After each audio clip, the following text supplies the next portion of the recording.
Bismillahirrahmanirrahim. Assalamualaikum warahmatullahi wabarakatuh. Alhamdulillahi rabbil alamin, wabihi nasta'inu ala umuri dunya waddin, wassalatu wassalamu ala asrafil anbiya'i wal mursalin, wa ala alihi wa sahbihi ajma'in. Amma ba'du. Yang pertama dan paling utama, kita panjatkan rasa syukur kita kepada Allah Subhanahu wa Ta'ala yang selalu memberikan kita berbagai macam kenikmatan. Salawat dan salam kita panjatkan kepada junjungan alam, yaitu Nabi Muhammad Sallallahu Alaihi Wasallam, yang moga-moga kita termasuk dalam golongan dari Nabi Muhammad Sallallahu Alaihi Wasallam.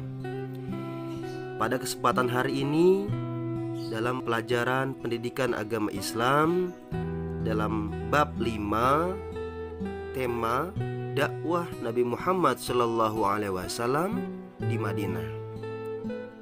Dalam menjelaskan atau menerangkan dari bab 5 ini, ada poin-poin.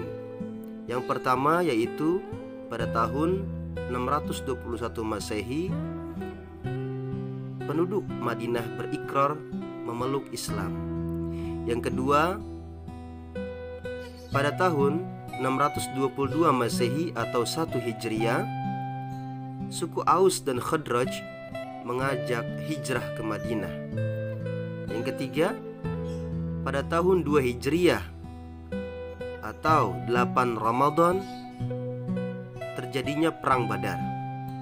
Yang keempat, pada 3 Hijriah terjadinya perang Uhud. Yang kelima, pada 5 Hijriah terjadinya perang Khandaq. Yang keenam, pada 6 Hijriah yaitu Fathul Mekkah dan surat Nabi Muhammad Sallallahu Alaihi Wasallam pada Raja. Yang ketujuh yaitu pada tahun 8 Hijriah atau 10 Syawal, yaitu terjadinya perang Hunain. Yang kedelapan yaitu pada tahun 630 Masehi atau 9 Hijriah terjadinya perang Tabuk. Yang kesembilan yaitu pada 9 sampai 10 Hijriah Nabi Muhammad SAW menerima delegasi suku Arab. Yang ke-10 pada tahun 631 Masehi Nabi Muhammad Sallallahu Alaihi Wasallam melaksanakan haji wada. Yang ke-11 pada 11 Hijriah atau 12 Rabiul Awal Nabi Muhammad Sallallahu Alaihi Wasallam wafat di rumah istrinya Aisyah. Yang pertama, pada tahun 621 Masehi penduduk Madinah berikrar masuk Islam. Pada tahun 621 Masehi telah datang 13 orang penduduk Madinah menemui Rasulullah Sallallahu Alaihi Wasallam di Bukit Aqabah. Mereka berikrar memeluk agama Islam. Kemudian yang kedua, pada tahun 622 Masehi atau 1 Hijriah, suku Aus dan Khazraj mengajak Rasulullah hijrah ke Madinah. Pada tahun berikutnya 622 Masehi datang lagi sebanyak 73 orang dari Madinah ke Mekah, yang terdiri dari suku Aus dan Khazraj, yang pada awalnya mereka datang untuk melakukan ibadah haji, tetapi kemudian menjumpai Rasulullah SAW dan mengajak beliau agar hijrah ke Madinah. Mereka berjanji akan membela dan mempertahankan Rasulullah SAW dan pengikutnya serta melindungi keluarganya seperti mereka melindungi anak dan istri mereka. Peristiwa 1 Hijriah ditetapkan oleh Umar bin Khattab atas usul Ali bin Abi Thalib. Penetapan kalender Hijriah dimulai ketika hijrahnya Rasulullah dari Mekah ke kota Madinah.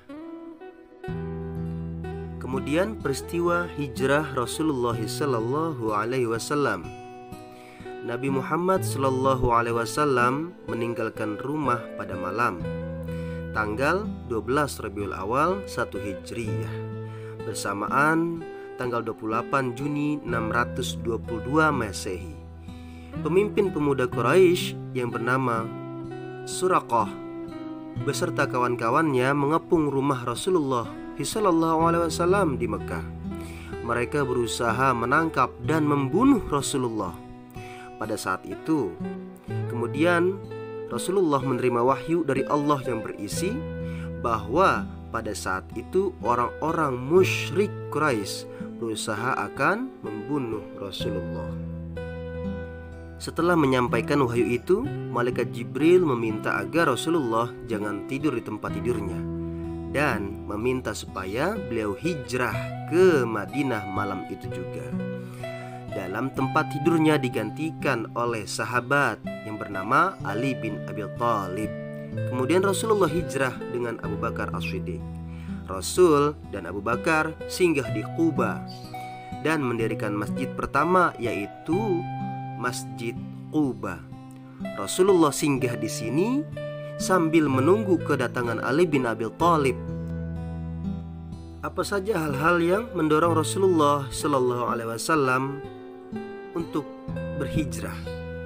Hal-hal yang mendorong Nabi hijrah yaitu yang pertama, kesulitan Nabi Shallallahu Alaihi Wasallam dalam berdakwah. Terus yang kedua, tekanan demi tekanan kaum Quraisy terhadap Nabi dan pengikutnya. Yang ketiga, gerakan dakwah menanamkan Islam di kota Madinah. Yang keempat, keadaan masyarakat Madinah yang strategis.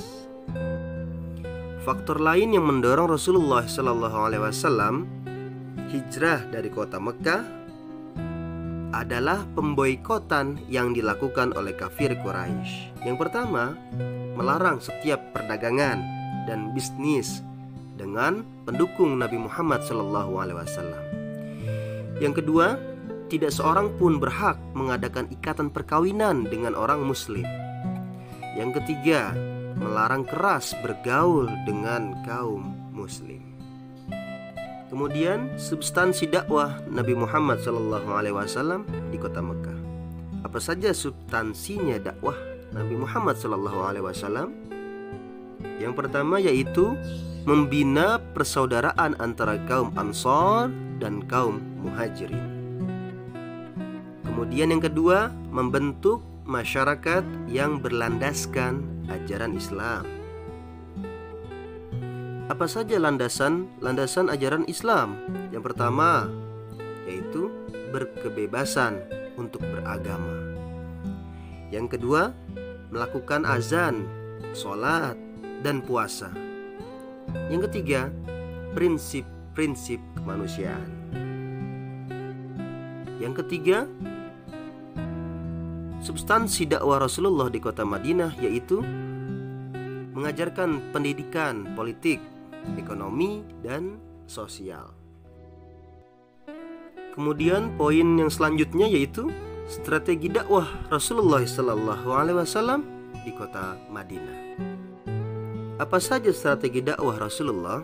Yang pertama, meletakkan dasar-dasar kehidupan bermasyarakat seperti membangun masjid, membangun ukhuwah Islamiyah, menjalin persahabatan dengan pihak-pihak lain yang non-muslim. Kemudian yang kedua, surat Nabi Muhammad SAW kepada para raja. Kemudian yang ketiga, penaklukan kota Mekah. Pada tahun 2 Hijriah yang bertepatan dengan 8 Ramadan, yaitu terjadinya Perang Badar. Perang Badar merupakan peperangan yang pertama kali terjadi dalam sejarah Islam. Perang ini berlangsung antara kaum muslimin melawan musyrikin Quraisy. Peperangan ini terjadi pada tanggal 8 Ramadan tahun kedua Hijriah. Dengan perlengkapan yang sederhana, Nabi Muhammad SAW dengan 305 orang pasukannya berangkat ke keluar Madinah. Kira-kira 120 km dari Madinah, tepatnya di Badar. Pasukan Nabi Muhammad bertemu dengan pasukan Quraisy berjumlah antara 900 sampai 1000 orang. Dalam peperangan ini, Nabi Muhammad dan kaum muslimin berhasil memperoleh kemenangan. Setelah kemenangan ini, salah satu suku Badui yang kuat tertarik untuk mengikat perjanjian damai dengan Nabi Muhammad SAW. Tak lama kemudian, Nabi Muhammad menyerang suku Yahudi Madinah dan Qainuqa yang turut berkomplot dengan orang-orang Quraisy Mekah. Orang-orang Yahudi ini akhirnya meninggalkan Madinah dan menetap di Ad-Riyad, perbatasan Syria. Yang selanjutnya pada tahun 3 Hijriah, yaitu terjadinya Perang Uhud. Kekalahan dalam Perang Badar makin menimbulkan kebencian kaum Quraisy kepada kaum muslimin. Karena itu mereka bersumpah akan menuntut balas kekalahan tersebut.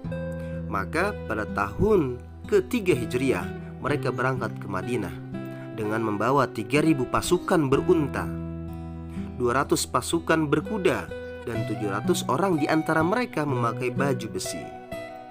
Pasukan ini dipimpin oleh Khalid bin Walid. Kedatangan pasukan Quraisy ini disambut Nabi Muhammad SAW dengan 1000 pasukan. Ketika pasukan Nabi Muhammad SAW melewati batas kota, Abdullah bin Ubay menarik 300 pasukan yang terdiri dari orang Yahudi dan kembali ke kota Madinah. Dengan pasukan yang masih tersisa 700 orang, Nabi Muhammad SAW melanjutkan perjalanan. Pasukan Nabi Muhammad dan pasukan Quraisy bertemu di Bukit Uhud. Perang besar pun berkobar. Mula-mula pasukan berkuda Khalid bin Walid gagal menembus dan menaklukkan pasukan pemanah Nabi. Pasukan Quraisy kocar-kacir. Namun kemenangan yang sudah diambang pintu gagal diraih oleh pasukan Nabi Muhammad SAW, termasuk pasukan pemanah, yaitu dengan tergodanya oleh harta peninggalan musuh.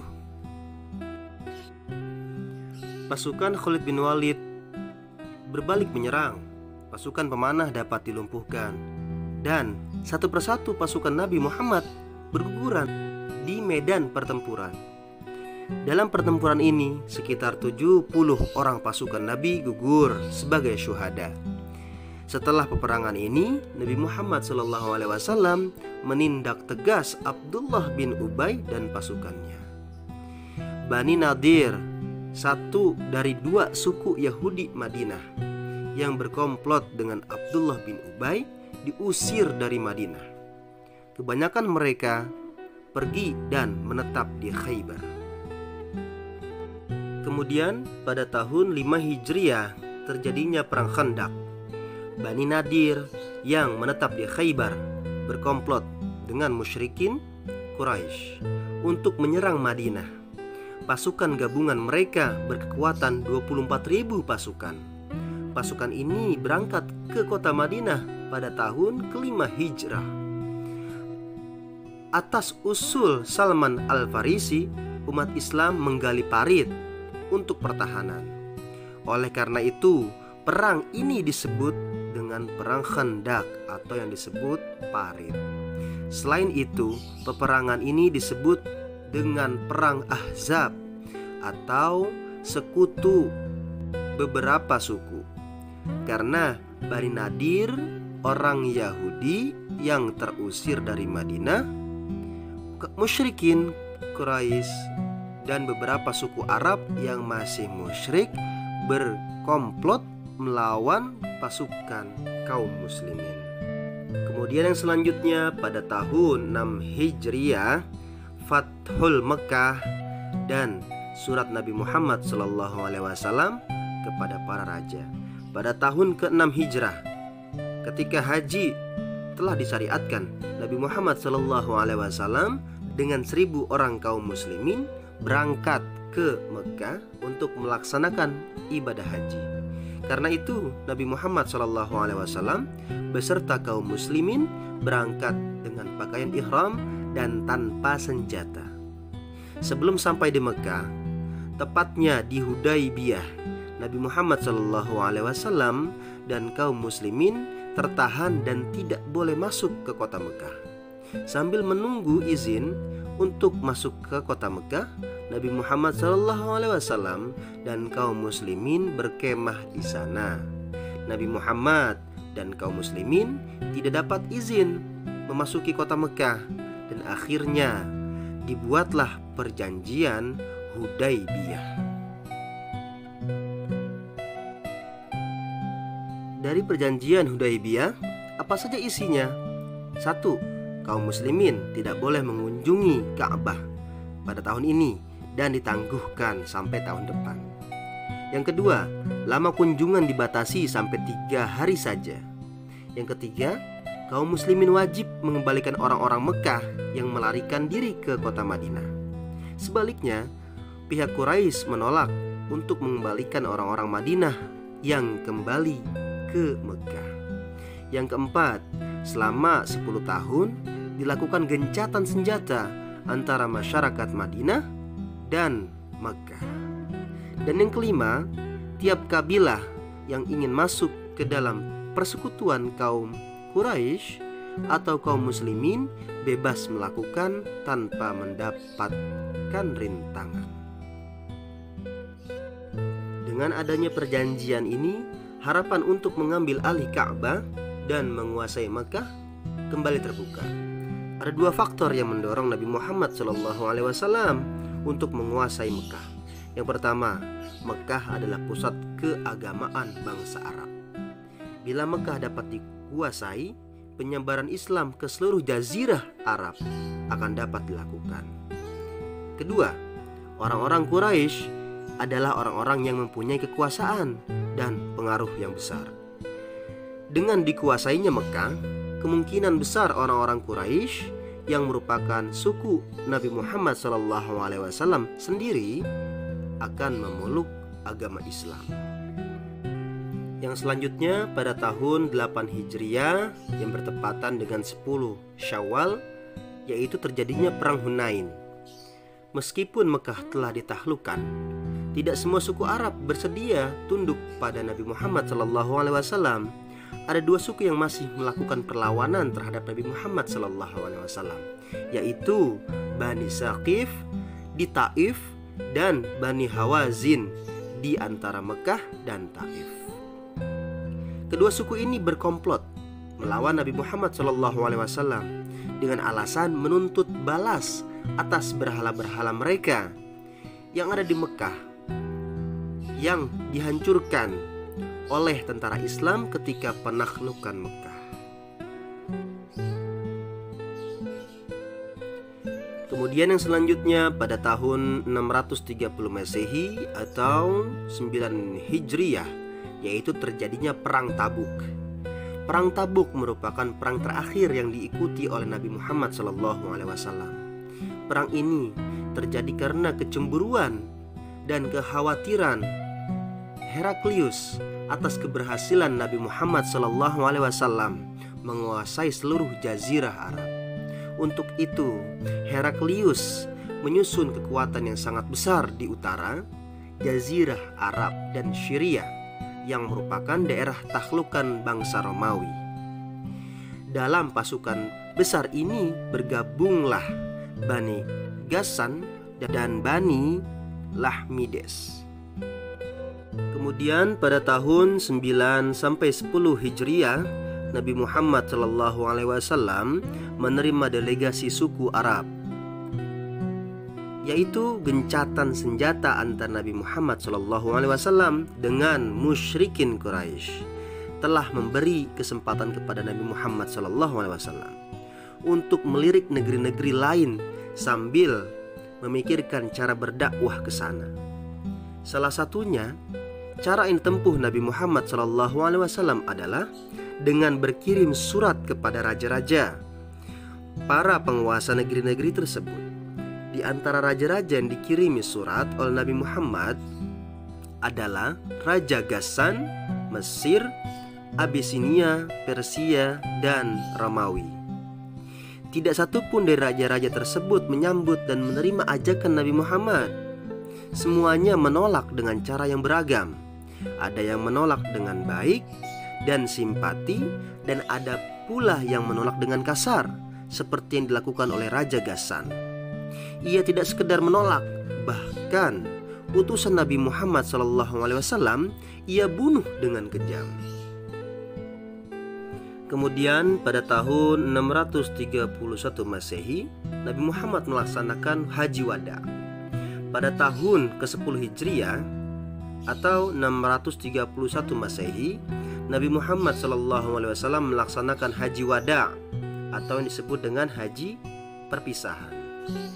Dalam kesempatan ini, Nabi Muhammad SAW menyampaikan khutbah yang sangat bersejarah ketika matahari tergelincir dengan menunggang untanya yang bernama Al-Qaswah. Nabi Muhammad SAW berangkat dan tiba di lembah yang berada di Urana. Di tempat ini, dari atas untanya Nabi Muhammad memanggil orang-orang dan diulang-ulang panggilan tersebut. Diulang-ulang panggilan itu oleh Rabi'ah bin Umayyah bin Khalaf. Kemudian pada tahun 11 Hijriah yang bertepatan dengan 12 Rabiul Awal, setelah melakukan ibadah Haji Wada rohnya Rasulullah, kemudian Rasulullah sakit di rumah istrinya Aisyah, dan ketika itu Rasulullah SAW wafat. Banyak perubahan-perubahan yang dibawakan oleh Rasulullah selama Nabi Muhammad hidup. Nabi yang peduli akan umatnya, Nabi yang meninggikan akhlak dan pribadinya untuk contoh sebagai umatnya.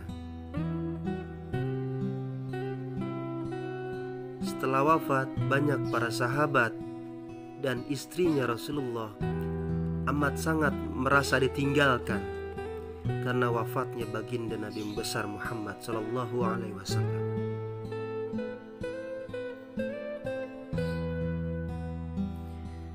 Nabi Muhammad SAW wafat hanya meninggalkan harta sebidang tanah yang kemudian diwakafkan kepada Baitul Mal. Tetapi sebagai Rasulullah, beliau wafat meninggalkan ajaran. Yang pertama yaitu Tauhid, yang kedua Al-Quran, yang ketiga hadis yang maha berharga bagi umatnya. Itu hal-hal yang ditinggalkan sepeninggalan baginda Nabi besar Muhammad SAW. Wallahu a'lamu bishawab. Mudah-mudahan dari tema tentang dakwah Nabi Muhammad SAW yang ada di kota Madinah, kita bisa ambil hikmahnya, kita bisa ambil contohnya bagaimana perjalanan baginda Nabi besar Muhammad SAW.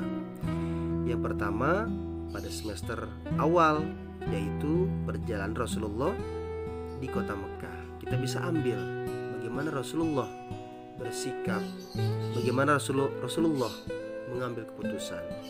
Dan yang kedua yaitu pada tema ini, yaitu dakwah Rasulullah di kota Madinah. Mudah-mudahan bermanfaat. Assalamualaikum warahmatullahi wabarakatuh.